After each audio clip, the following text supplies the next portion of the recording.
Cricket దేవుడు సచిన్ టెండూల్కర్ స్వయంగా ఒక క్యాచ్ గురించి నేను చూసిన అత్యుత్తమ క్యాచ్లలో ఇది ఒకటి అని ప్రశంసించారంటే ఆ ఫీల్డింగ్ ఏ స్థాయిలో ఉందో అర్థం చేసుకోవచ్చు. నిన్న ఏప్రిల్ 16, 2026 వాంఖడే స్టేడియంలో ముంబై ఇండియన్స్ ఎంఐ మరియు పంజాబ్ కింగ్స్ పీబీకేఎస్ మధ్య జరిగిన ఉత్కంఠభరిత పోరులో ఈ అద్భుతం చోటు చేసుకుంది. శ్రేయస్ అయ్యర్ చేసిన ఈ విన్యాసంపై సచిన్ చేసిన వ్యాఖ్యలతో కూడిన ప్రత్యేక కథనం ఇక్కడ ఉంది. Shreyas Iyer gravity defying catch. Sachin Tendulkar ఫిదా. ముంబైలోని వాంఖడే స్టేడియం ఒక అద్భుతమైన ఫీల్డింగ్ విన్యాసానికి సాక్ష్యంగా నిలిచింది. పంజాబ్ కింగ్స్ కెప్టెన్ శ్రేయస్ అయ్యర్ సరిహద్దు రేఖ బౌండరీ లైన్ వద్ద చేసిన ఒక అసాధారణ క్యాచ్ ఇప్పుడు సోషల్ మీడియాలో వైరల్గా మారింది.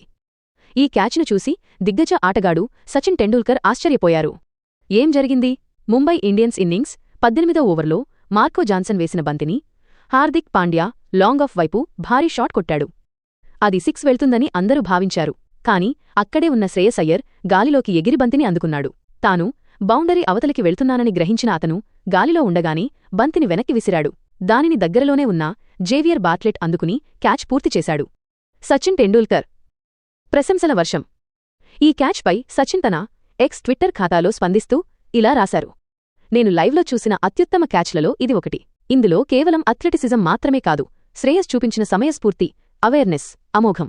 బంతి వేగాన్ని అంచనా వేయడం, బౌండరీ రోప్కు ఎంత దూరంలో ఉన్నామో తెలుసుకోవడం, సరైన సమయంలో జంప్ చేయడం, ఇవన్నీ 1 సెకనులో 100వ వంతు కాలంలో జరిగిపోయాయి. శ్రేయస్ అయ్యర్ ప్రతిదీ పర్ఫెక్ట్గా చేశాడు. హైలైట్స్. అవేర్నెస్. గాలిలో ఉండి కూడా తన తోటి ఆటగాడు ఎక్కడున్నాడో గమనించి బంతిని విసరడం అద్భుతం. Game changer. ప్రమాదకరంగా మారుతున్న హార్దిక్ పాండ్యాను అవుట్ చేయడం ద్వారా పంజాబ్ కింగ్స్కు ఈ క్యాచ్ విజయావకాశాలను పెంచింది. ముంబై షాక్. డగౌట్లో ఉన్న రోహిత్ శర్మ, సూర్యకుమార్ యాదవ్ సైతం ఈ క్యాచ్ చూసి నోరెళ్లబెట్టారు.